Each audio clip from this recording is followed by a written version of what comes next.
Welcome to this week's edition of Freedom and Prosperity Radio, the weekly radio news magazine presented by the Virginia Institute for Public Policy, so that you understand what public policy is being talked about and have some answers, because people will tell you other ideas, and then you need to be able to counter them with, well, that's what debate is. And we give them to you, and you use them as you see fit. Let me check. Hello? It appears that most everyone is back to school. Some of them aren't wearing masks. Some of them don't have to tell their teachers what their medical histories are. Some of them are still doing it from home, and we're seeing an explosion in the number of families that are keeping their kids home from school, not because of fear of COVID-19, but fear of indoctrination, a virus perhaps even more deadly, tribalism, and all of the fruit of that. And one of the groups that is trying to help parents make their best choices is the Virginia Education Opportunity Alliance. It's part of the Middle Resolution. It's adjunct VEOA.org is their website. Craig DiSesa is president of the Middle Resolution, and he's on the Newsmakers line with us. Craig, thank you for taking some time out with us this week. Now that we see these numbers, I'm seeing numbers like 30%. Downturn or uptick, I guess, depending on your perspective, of parents who are opting for alternative types of education. This is heady times. Yeah, it is. And a lot of it, obviously, we all know is as a result of COVID and what parents started to see and realize as their kids were at home. And they were sort of looking over their shoulder going, what are you teaching my children? And then they saw sort of the woke movement to prevent their children from going back to school when they figured out that actually it was pretty safe to go back to school. So parents have started to become more engaged. We obviously saw that in 2021 in November in Virginia with the election of Governor Youngkin and Lieutenant Governor Sears and Attorney General Jason Miyares. They won those races, and that was unexpected up till about a month before that. Because, Virginia, they had sort of written Virginia off as a blue state. But parents rose up and said, we've had enough and we've got to make some changes. So that is part of what precipitated this. I wouldn't call it a mass exodus from public schools, but they've seen, obviously, a huge increase in homeschooling. Private schools have waiting lists and that sort of thing in Virginia. And that's happening all across the country, just not in Virginia. But Virginia seemed to be the tip of the spear during 2021 with everything that was happening at Loudoun County and all the other stuff that we heard about. One of the things that has happened quietly is these lab schools in Virginia. Because I tried to, and Governor Youngkin, I think it was still candidate Youngkin, sort of explained it to me there, and I didn't really put it together. But here in Virginia, charter schools are not like charter schools in other places in the country. They're started by the school boards to be adjunct to the regular public schools. Other places like Pennsylvania, they are actually independent operators, and I guess that is kind of what these lab schools have been. I've been watching charter applications come in from all over the place to start these lab schools. What's your take on those, and what is the future for them, Craig?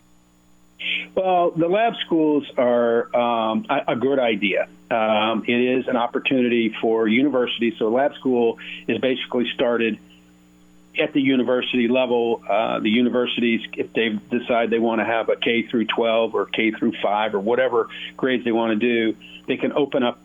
It's essentially a public school. It's funded by public money, or taxpayer money, I should say. And the governor was able to get 20 approved in this past General Assembly, and they gave $100 million towards that project in the budget. So I think it's a good start, but it's barely a foot in the door when you want to provide options for parents. Unfortunately, you're only talking 20 schools.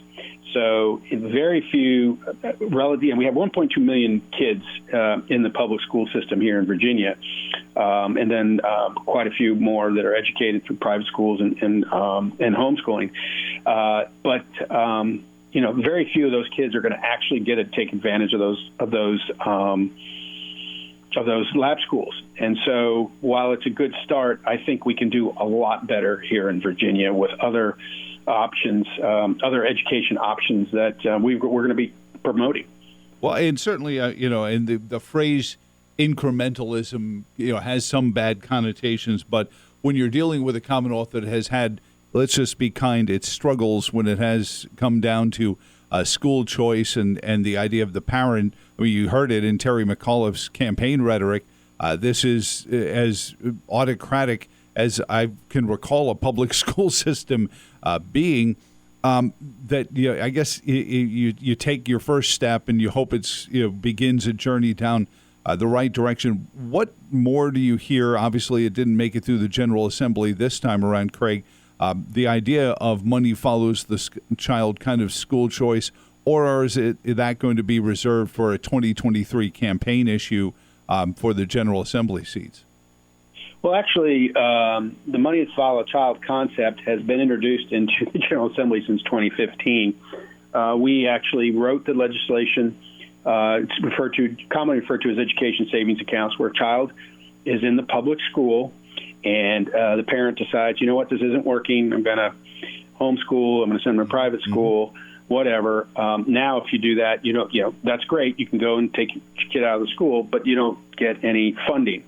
The education savings account legislation would allow a part of the funding that the school district receives for that child to follow the child into a private bank account owned by the parent. It's restricted. You can only use the money for certain things, and it's pretty well spelled out in the legislation of what they can use it for.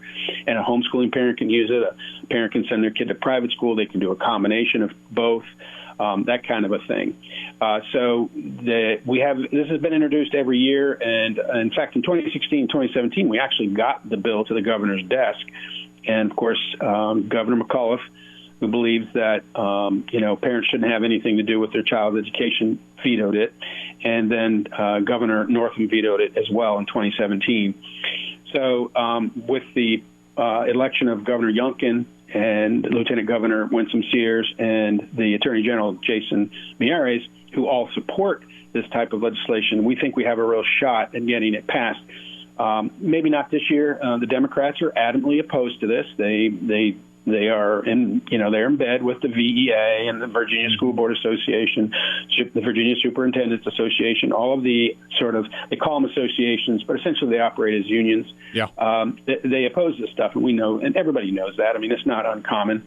They're trying to protect what they believe to be theirs, the taxpayer money that fund the schools that they operate.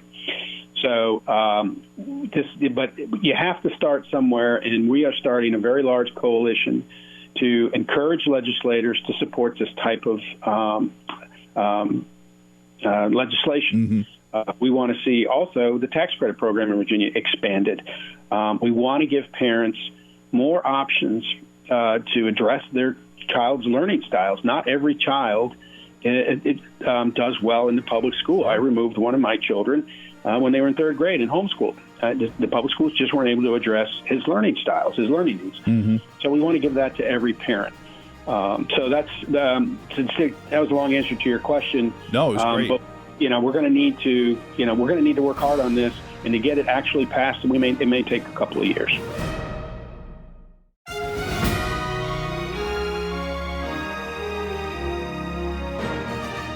We're visiting with Craig DiSesa, president of Middle Resolution and the Virginia Education Opportunity Alliance. You can find out more about them at voa.org. Craig, you mentioned unions, and certainly we see these unions of the legislative bodies, the school board unions and everything else. But one of the things the General Assembly, the Blue General Assembly of the last couple of sessions has done is given permission to localities to allow for municipal employee unions. Finally, we're starting to hear some of these places start to talk about teachers' unions. And I look, my hometown, my little, squandering village of New York City actually has an entire school that doesn't have a single student in it, but has all these teachers assigned to it because they can't discipline them out because of the union. So they just assign them to a school bereft of students. This is crazy making, but I'm afraid we're going down this road because I don't think the genie is going to be put back in the bottle anytime soon. Talk about that a little bit. Yeah, so what they did in the General Assembly, and it would have been in 2021, I believe, they passed a law allowing public employees to do collective bargaining.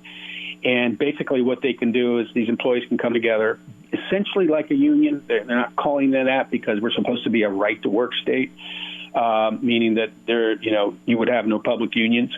So they call it collective bargaining. And so, for example, a police department in Richmond, they recently, I believe it's the police department, voted to collectively bargain with the, with the state or with the city of Richmond to try to, get better benefits, to get higher pay, those kind of things.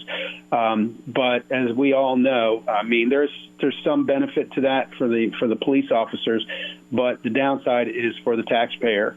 Obviously. And in the school situation, there are a lot of your urban school systems that are now talking about collective bargaining. They're starting to go in and to get into arrangements with their locality. And what's feeding this is your national unions are advising these folks on how to properly collectively bargain, which I guess if you're, you want to collectively bargain, that's a good thing. It's not a good thing for the taxpayer. It always ends up costing the taxpayer a lot more money, and then you end up getting less services. You described sort of an extreme example, but it drives home the point that it's going to be very difficult to fire these people, which is sort of ironic because of the left's distaste for example, police officers. They want to reduce the police forces in these communities, but they're giving them the power to increase the police force and basically prevent them from firing people. So it is ironic, but it's going to be a real challenge for our, especially for our school systems across the state. So let me ask you on that subject, because it's my belief that parents are already feeling like they're the odd person out of a three-way conversation. If you add unions to it, parents become even less of a relevancy in the education of their kids. How is this going to impact where the parents are right now, Craig? Well, I'm not sure. I think that's yet to be seen. Because not all of these school systems are going to do this. What I'm hearing is you're seeing them mostly in your cities where they're trying to do this, where you tend to have a more liberal school board and you have a little more liberal population, and they all think that this is a good thing because they believe unions are a positive thing. So it's yet to be seen what's going to happen with this and how it's going to affect parents. But again, that's another reason why we're trying to promote more options in education for parents. Because if it goes south in a community, further south in a district, parents need to have a way to be able to educate their children and not be, like you mentioned earlier, indoctrinated by the school system. So again, it's another reason why we need to really promote more choices in education. So obviously the unions aren't going to want that. And is there a case to be made to the rank and file teacher that if you look across the country and every time another teacher's strike happens, I listen to teachers tell me how badly they're paid and how poorly they're treated. And I'm like, you've been in that union for 20 years. You'd think that maybe that might have changed some.